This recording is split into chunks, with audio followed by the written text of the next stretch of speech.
Okay, so first of all, 1 through 4, let's just review. Finding the distance between each pair of points. Okay, so let's look at number 1.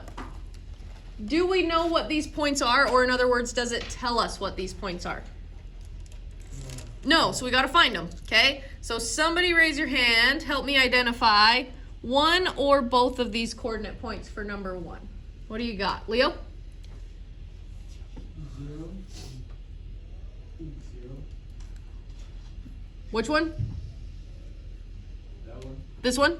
Yeah. Is what? 0. Oh wait, hold on. 3. 3. -5. Okay, so this one, 3, then it doesn't go up at all, so 3, 0. And then what's this one? Line it up with your X and then your Y. Lines up with 4 for my X, 4, -5 for my Y. Good job. Okay, beautiful. Okay, so we had to identify them. That's okay. Sometimes you're gonna have to do that, actually find out what the coordinate point is. Okay, then remember, we want to choose which one's our first one, X1, Y1, which one's our second one, X2, Y2. Okay, I'm gonna go ahead and choose this one as my first one. This one is my second one. Does it really matter? No, you'll get the same answer. You could have chosen this guy as your first one. Okay, but now let's go ahead and plug them into our distance formula, which again, I'm just gonna put right here on the top of my paper. Remember, better notes equals easier test. X2 minus X1 squared plus Y2 minus Y1 squared. All being the square root of that. Okay, all right, so we have our formula. Let's go ahead and plug in what we know. So we have the distance equals the square root. X2, chose as 4, minus X1, 3, squared, plus Y2, chose as -5, minus Y1, 0, squared. Okay, and just like we did on our starter, just crunch the numbers now. Okay, 4 minus 3 inside this parentheses is going to give me what? 1. So 1 squared. Plus -5 minus 0. -5 squared. Okay, let's keep crunching these numbers. We know what 1 squared is. What is 1 times 1? 1. It's 1. What? Wait, no one. It's 1. What is -5 squared, or -5 times -5? 25 Positive 25. Good job. Okay, what is underneath this square root? 1 plus 25. 26. Okay, on your assignment today, it's going to ask you, say, hey, give me the exact answer. Remember, whenever you hear that word or see that word exact, it means it wants it as a radical. So typing in the square root of 26 is totally fine. Okay, if it says, give me the approximate answer, that means it wants it as a decimal. Okay, so this is where you're going to take out your calculator, type in the square root of 26. Let's go ahead and round this to 1 decimal place. What would this round to with 1 decimal place? 5.0 or 5.1? 5.1. The 9 behind it is going to bump it up. So approximate answer is 5.1 for our distance. Okay, so based on what your assignment asks you, if it says exact, you'll type in just the little square root of that thing. Approximate, the decimal that you get. Okay, let's try that again. We're getting better and better at it. What are these 2 coordinate points that we're working with? Beautiful. So my first one is -2 for my X, -1 for my Y. Second one is 3 and -4. beautiful. +3, -4. Love it, love it. Okay, I'll get some in a second. Actually, Carl, you can check that back cabinet, the one on the very left. Okay, so I'm going to choose this one as my first one, X1, Y1. Second one, X2, Y2. On the left. Yep, yeah. And then open the other one. There might be some boxes. Yep, there you go. Cool. Alrighty, let's plug in what we know. into our formula. We have the square root of x2, 3, minus x1. Ooh, what happens when I subtract a negative? X1 is a negative. What happens when I minus a negative? It turns into a positive. So now this turns into 3 plus 2 squared. Okay, now my y's, negative 4, y2. Ooh, again, minus a negative 1. What does that turn into? Plus 1. Whoops, squared. Okay, crunch the numbers. 3 plus 2, my first parentheses. 5. Negative 4 plus 1. Negative 3. Look at you guys go. 5 squared? 25. Negative 3 squared? Positive 9. Okay, what is this number underneath my square root? 25 plus 9.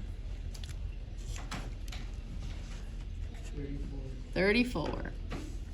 Okay, again, the square root of 34 would be the quote-unquote exact answer. Okay, if it wants the approximate answer, that little squiggly equal sign just means approximately. Okay, you're going to go to your calculator, type in the square root of 34. Let's round it to one decimal place. What would we get? 5.8. Okay, great. 5.8 would be our approximate answer.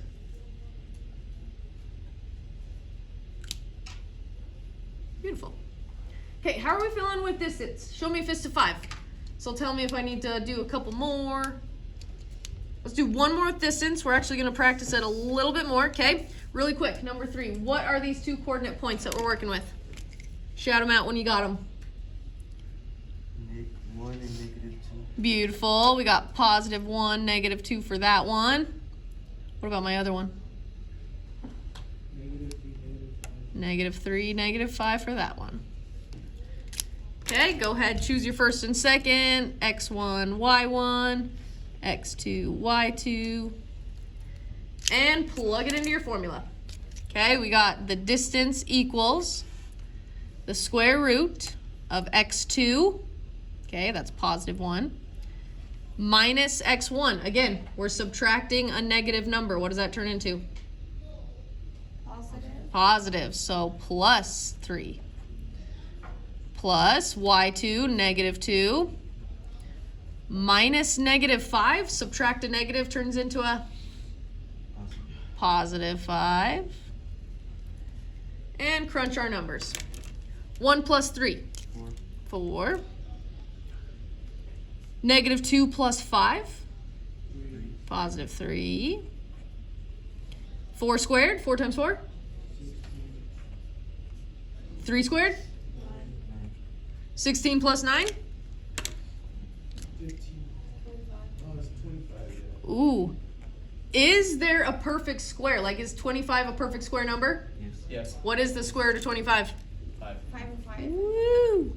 So 5 would actually be the exact answer too, because it rounds out really nicely, right? It is a perfect square number.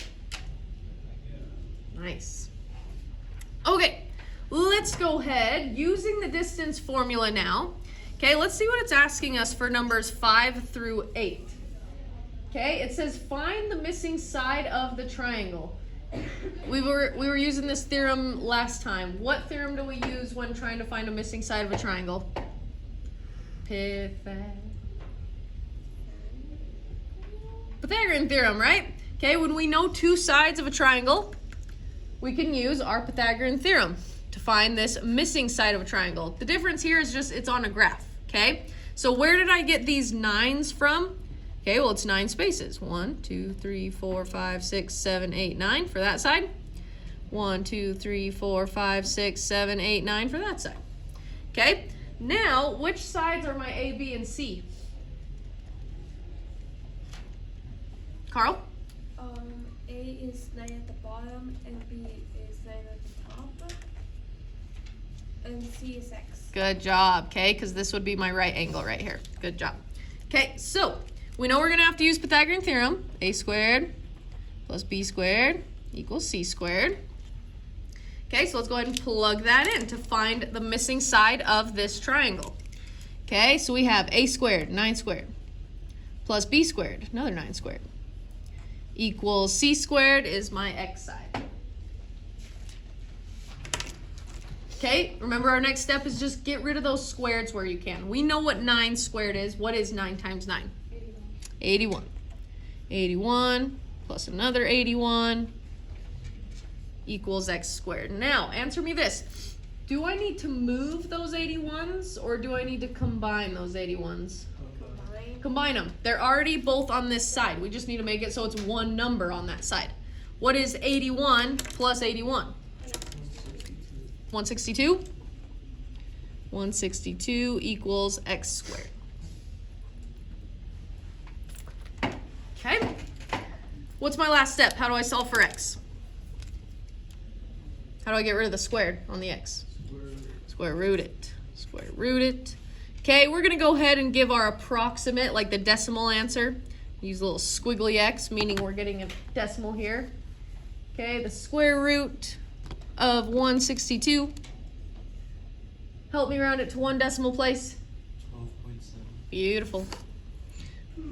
12.7 would be the missing side of this triangle.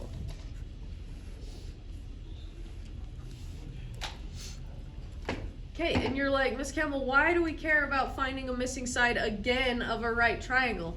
Okay, because there's actually, you get two options here. Let's look at number 6. When we're trying to find this side of this right triangle, right? It isn't telling me what my other two sides are. I could find those pretty easy though. We're trying to find this missing side. Now, you can either use Pythagorean theorem, like we just did, or what were we using on numbers 1 through 3? What new formula did we just learn about?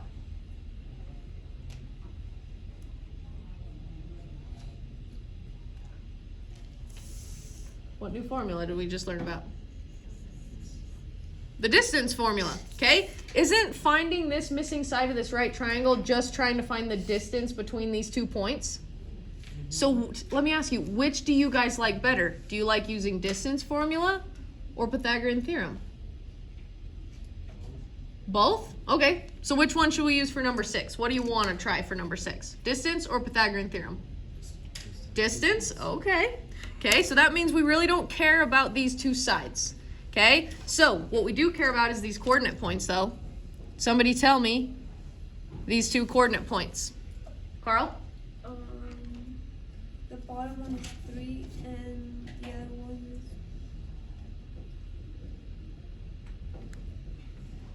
is 8. Okay, so this one, my x coordinate, it lines up with 0 and then down to -3. And this one would be 3 up to 5. Okay, so those are my two coordinate points. Okay, we don't even have to use Pythagorean theorem. P.S. Pythagorean theorem and distance formula are very closely related. They're almost exactly the same thing. Okay, so let's go ahead and plug it in. I'm gonna go ahead and choose this guy as my first one, x1, y1. This guy is my second one, x2, y2. Okay, let's plug it into our distance formula. Find the missing side of this triangle. Okay, we got x2, 0, minus x1, 3, squared, plus y2, -3, minus y1, 5, squared. Crunch these numbers. 0 minus 3, -3. -3 minus 5, -8. -3 squared, or -3, what is it? +9. -8 squared? +64. Okay, what is my number underneath my square root? 9 plus 64? 73. 73, is that a perfect square number? Nah, so let's get the approximation. Okay, so we got square root of 73. Second square root, 73. Round it to one decimal place, what do we get? 8.5, right? 4 is not going to bump it up. So the distance is approximately 8.5. Yes, Nora. How do you do the square root? Square root in your calculator, you're going to click second, second button. And then the little x squared button has your little square root above. So click on that guy, it'll give you your square root. So again, second and the little x squared button. Yep, and then just type in your number. And then it should give you that decimal. Okay, alrighty. Let's try that one more time, you guys. Okay, we would have gotten the same thing. If we had chosen to use Pythagorean theorem, using this side plus that side equals that side, we would have gotten the same thing. Okay, so number 7, which do you guys want to use, Pythagorean theorem or distance again? Which do you feel like is faster or easier for you? I'm going to choose for you. Let's use Pythagorean theorem, okay? So you're like, wait a second, I don't have these two sides. How am I supposed to use Pythagorean theorem if I don't know the two sides? We know the two sides, okay? This side is how many squares? 1, 2, 3 spaces. This side is 1, 2, 3, 4, 5, 6, 7 spaces. Now do I have everything I need for Pythagorean theorem? Do I know two sides of my triangle? Yep, I do. Okay, which sides are my A, B, and C though? 7 is A, B is 3, Uh-huh. and C is X. Good job, because that would be my right angle right there. Okay, let's plug it into Pythagorean theorem. And then you guys will get to decide which one you want to use. Okay, so A squared, 7 squared, plus B squared, 3 squared, equals my C squared, X squared. Okay, let's crunch some numbers. 7 squared, or 7 times 7, what do we get? 49. 3 squared equals X squared. Am I moving the 49 or the 9, or am I combining them? Combining them. So what do we get? 49 plus 9? 58 equals X squared. What do I need to do to get rid of that squared? Square root. And you're like, wait, we square root in the distance formula too. Yes, that is why they're pretty much the same thing. Square root, square root. Okay, I'm going to type this into my calculator because that is not a perfect square. Second, X squared button, 58. Help me round it to one decimal place. 7.6, right? The one behind it's not going to bump it up. So we got approximately X is equal to 7.6.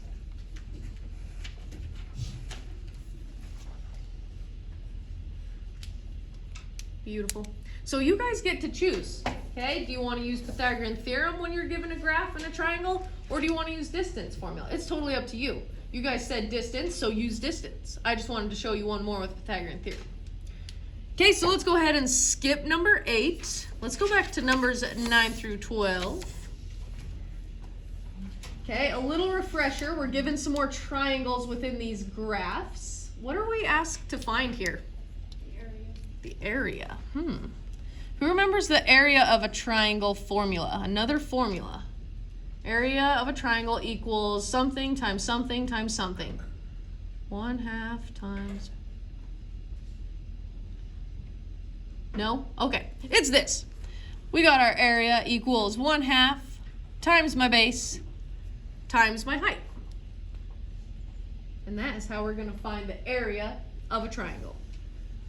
Okay, our job here is identifying our base and our height with our triangles, okay? Because that's what we need to plug in. So let's look at number 9. What do you guys think? This triangle's kind of like tipped on its side somewhere. What do you think is my base? The base has to be like a straight line that you can count. Otherwise, we're gonna have to use distance to find what it is. In other words, what if I went like this? What would my base of this triangle be? How many? 5? We got 5. Beautiful. Okay, so that's okay. You can turn the triangle however you want, just so it is a flat one that you can count how many squares. Okay, well if it's standing like this and my base is 5, how tall is it? Or in other words, how tall is it? Ooh, a 4. And look at that. Do we have everything we need to plug into our area formula? Yeah, we do. Okay, so let's plug it in. Our base was 5, Our height was 4, even though they're sideways now. I'm going to plug it into my formula. Area equals 1/2 times 5 times 4. Okay, remember that 1/2 is also 0.5 in your calculator. So you can type in 0.5 times 5 times 4. 0.5 times 5 times 4. And what's the area of this triangle? 10. Okay, now remember, whenever we're talking about area, we need to reference units. Does it tell us how many units, like inches, centimeters, feet? No. So we need to just say units squared. Because whenever we're talking about area, our units are squared.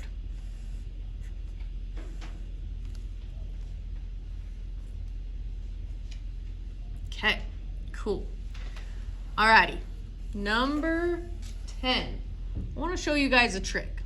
Okay, so we're asked to find the area of this triangle, right? Okay, but is there a line where you could turn it and it's like straight where you could count it? No, there's not. Do you want to use the distance formula to find these guys? Not really. So here's another trick where the graph comes in really, really handy.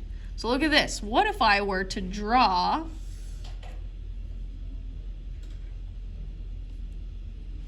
a rectangle using those points in the triangle? Okay, well now what I have with this rectangle, I can find the area of the entire rectangle. Okay, which let's go ahead and do that really quick. Remember, the area of a rectangle is just base times height, which is super easy to find for my rectangle. My base can be 1, 2, 3, 4 spaces. So the area of this rectangle is going to be 4 for my base. And then how high is it? Who's got my height for this rectangle? 1, 2, 3, wait. Sometimes it's hard. 1, 2, 3, 4, 5, 6, okay. So what is the area of the rectangle? 4 times 6? 24. Okay, keep that 24 in your pocket. That's gonna help us out. Okay, well if I take the area of the entire rectangle and then I subtract, think like I'm cutting off these 3 little triangles that I've created, wouldn't I find the area of the triangle left? Right? So that's what we're gonna do. Okay, let's go ahead and call this guy triangle 1. This guy triangle 2. And this little one triangle 3. Why not? We find all the areas of those guys, subtract it from our big rectangle, guess what? We got the area of the triangle we're looking for. Okay? It's a lot easier than it looks. So let's look at triangle 1. Area of triangle 1. It's gonna be 1/2 times my base times my height, but we need to figure out what is the base and the height. But now that we've made them perfect right angles, we can see that super easy. The base for this triangle, let's use this as our base. How many spaces? How many spaces for the base of this triangle 1? 1, 2. Okay, so we got 2 for our base, which means how tall is it? 1, 2, 3, 4, 5. Okay. So the area of this little triangle 1 is going to be 1/2 or 0.5 times 2 times 5, which gives me 5.